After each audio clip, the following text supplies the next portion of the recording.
The serpent told Eve the truth. You will be like God. And she did become like God.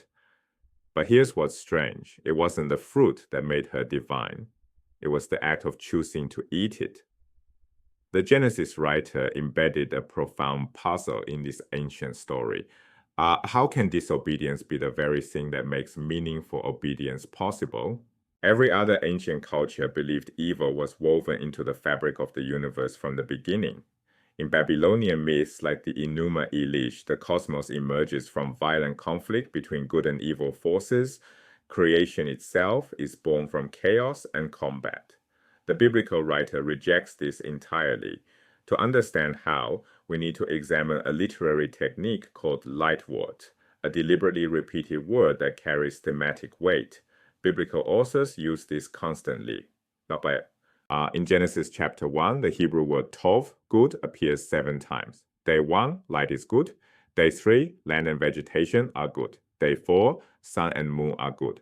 Day 5, sea creatures and birds are good. Day 6, animals are good, then humans are very good. 7 declarations of goodness. This isn't accidental. The writer builds a cumulative rhetorical case. Creation contains no primordial evil. No chaos monster lurks beneath the surface. No dark force opposes the creator. Evil is not metaphysical, not built into reality's fundamental structure. So where does it come from? Right? These use like noble way to search and lower which enter the garden. 2 trees stand at its center, the tree of life and the tree of knowledge of good and evil. Here's what's remarkable. The tree of life appears throughout ancient Near Eastern literature. In the Epic of Gilgamesh, the hero's entire quest centers on finding the plant of immortality. Death is humanity's great problem. Escaping it is the goal. But Genesis virtually ignores the tree of life until the story's end. The writer focuses almost exclusively on the other tree, the tree of knowledge. No parallel to this tree exists anywhere in ancient literature. Scholars have searched. The tree of knowledge of good and evil is a biblical innovation. This tells us something crucial about the text's anthropology, its understanding of human nature.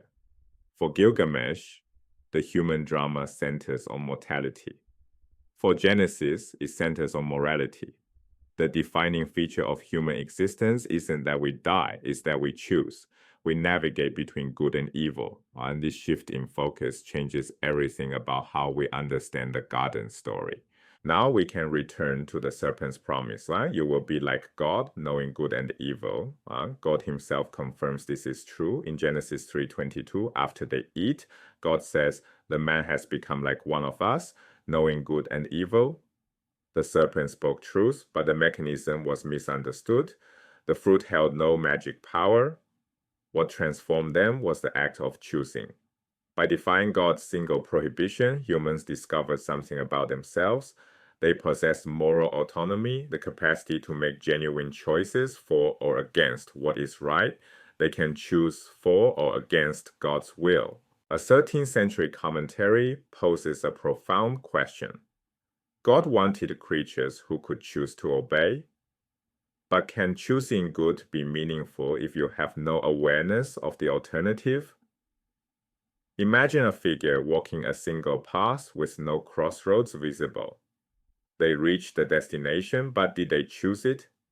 Now imagine a figure at a crossroads, both paths clearly marked. Their arrival means something different. The commentary suggests that disobedience was necessary for obedience to become meaningful.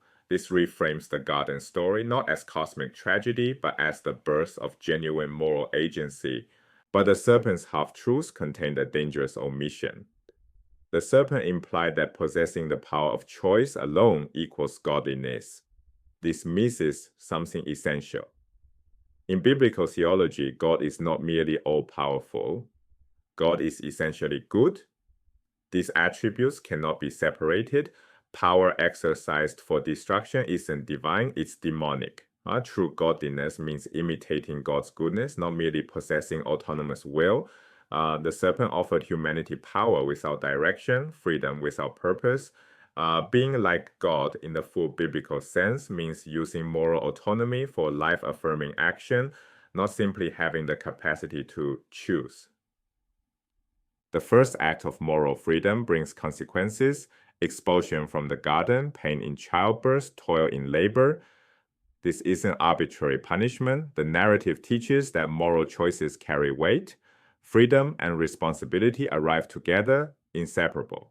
Scholar Nahum Sana synthesizes it this way: evil is a product of human behavior, not a principle inherent in the cosmos.